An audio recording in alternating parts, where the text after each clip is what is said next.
বাগেরহাট শহরের বিভিন্ন অলিগলি এখন কর্দমাক্ত অবস্থায় রয়েছে এবং ড্রেনের অসম্পূর্ণ কাজের কারণে মানুষের দুর্ভোগ দিন দিন বাড়ছে।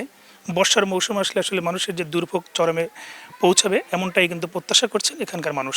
বাগেরহাটের ৮ এবং ৯ নং ওয়ার্ডের মাঝখান থেকে যে সড়কটা রয়েছে, আমি যেখানে দাঁড়িয়ে আছি, এবং স্টেডিয়ামের সড়ক দাসপাড়া থেকে স্টেডিয়াম, এই সড়কের মাঝখান থেকে ড্রেন করার কারণে মানুষ দুর্ভোগে পড়েছে। প্রায় ৬ মাস ধরে কাজ বন্ধ থাকার কারণে প্রতিনিয়ত মানুষ দুর্ঘটনার শিকার হচ্ছে এবং এই বিভিন্ন জায়গার যে পয় নিষ্কাশন পানি জমে থাকে এবং নোংরা পানি সৃষ্টি হওয়ার কারণে এবং এক ধরনের ভোগান্তির শিকার হচ্ছে এই এলাকাবাসী। এখানে যারা বাসিন্দা রয়েছেন তাদের আসলে অভিযোগের অন্ত নেই, কারণ দীর্ঘদিন ধরে এই কাজটা পড়ে থাকার কারণে এখানকার যে ভাড়াটিয়া আসেন না এবং যারা মালিকরা রয়েছেন তারা কিন্তু অর্থনৈতিকভাবে ব্যাপক ক্ষতিগ্রস্ত শিকার হচ্ছেন। এমনকি অনেকে কিন্তু লোন নিয়েও কিন্তু বাড়ি করেছেন, সেই লোন পরিশোধ করার মতো তাদের সামর্থ্য এখন হারিয়ে ফেলেছে। আমরা যদি একটু বলি যে এই সড়কের মাঝখানে বরাবর মদিনা জামে মসজিদ রয়েছে, এই মসজিদের মুসল্লিরা এখানে নামাজ পড়তে আসতে পারেন না অনেকেই, এবং বর্ষার সময় তো নানা দুর্ভোগের সৃষ্টি হয় এবং এই রাস্তার মাঝখানে ড্রেনটা করার ফলে দুই পাশে কোনো জায়গা না থাকার কারণে মানুষের দুর্ভোগ, এমনকি ড্রেনের উপরে যে ঢাকনাটা রয়েছে সেটাও অসম্পূর্ণ রয়েছে এবং খোলামেলা অবস্থায় রয়েছে, যার ফলে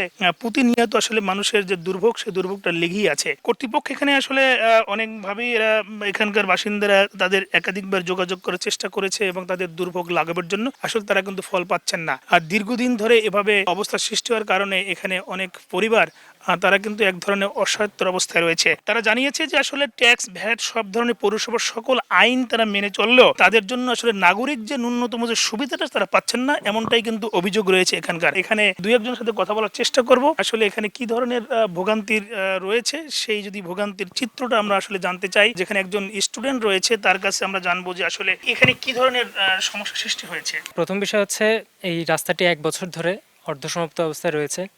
এখানে দেখা যাচ্ছে বিভিন্ন জায়গা থেকে বিভিন্ন রড বের হয়ে রয়েছে, পাশাপাশি ড্রেনের নোংরা পানি, টাইফয়েড, জন্ডিস থেকে শুরু করে নানা ধরনের মরণ ব্যাধিতে লোকজন আক্রান্ত হচ্ছে। আমি একজন ঢাকা বিশ্ববিদ্যালয়ের ছাত্র, বিগত ৬ মাস ধরে বাসায় পড়ে আছি এই টাইফয়েড, জন্ডিস নিয়ে। পড়াশোনা প্রায় শেষের দিকে এসেও এই ধরনের দুর্ভোগের কারণে আমার জনজীবন আমার খুবই একটা খারাপ অবস্থায় পড়ে গিয়েছি এবং কেউ মারা গেলে যে তাকে কবরে দেওয়া হবে কিংবা তার খাটলাটা নিয়ে বের হবে সেই সুযোগটুকু পর্যন্ত নেই। শুনছিলাম যে আসলে একজন স্টুডেন্ট তার অসহায়ত্বের আসলে কথা তুলে ধরছিলেন। আমরা একটু যদি জানতে চাই যে আপনি কোত্থেকে এসেছেন এবং এখান থেকে আসতে এই বাচ্চা নিয়ে কেমন দুর্ভোগ পোহাতে হয়েছে। মেলায় দুর্ভোগ, হাঁটা চলা যায় না, বর্ষা হলে আরো আপনার হয়, বহুত সমস্যা হয়ে যায়। আমরা তো চাই যে এলাকার কাজটা তো দ্রুত হয়, এটাই আমাদের দাবি। দর্শক, আপনারা দেখছিলেন যে আসলে মানুষের যে কতটা ভোগান্তি, এই কাজটা অসমাপ্ত রয়েছে। সে কারণে আমরা যতটুকু জেনেছি যে ঠিকাদারি প্রতিষ্ঠান রয়েছে, এই কাজের ত্রুটি এবং অনিয়মের কারণে কিন্তু আসলে কর্তৃপক্ষ তাদেরকে বিল না দেওয়ার কারণে